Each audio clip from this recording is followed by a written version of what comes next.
how has, at first, when Gisham got saved and we both were like, okay, let's save ourselves until marriage, what were the struggles, but what were also the positives? Let's start with the struggles.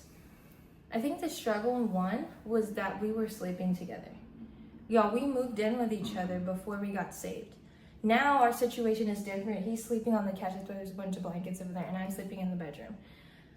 That is what we're doing until marriage. We are planning on getting married very soon. There. But at first, we were both sleeping in that room. And at first, it was really hard because you're in the same room, you're in the same bed. You're literally touching each other. Yeah, literally touching each other, and the temptation is much more accessible once you're like together in the same beds. Right. And it's not wise. You know, at first we were trying to literally wrestle with sin ourselves. I've heard Bryce Crawford say this: if you get in the boxing ring with lust, you're gonna lose every time. Meaning, us putting ourselves in that position, sleeping next to each other, was giving a foothold, not giving a foothold, opening the door for the devil to move.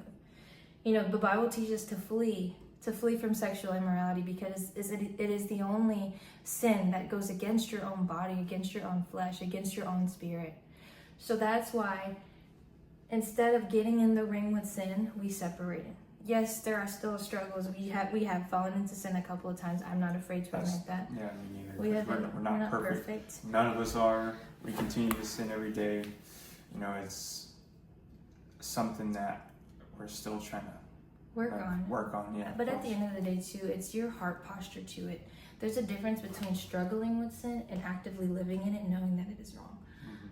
When we're struggling with it, meaning we're trying to keep God at the center of our relationship. One of my clients told me, if you put God here at your relationship, and I'm here and he's here, and we try to get closer to God first, look, we're also getting closer to each other. Putting God first at the center of your marriage, putting abstinence, purity first at the center of your marriage, holiness at the center of your relationship. You'll also get closer here. Not just with God, which is the most important thing, but also together.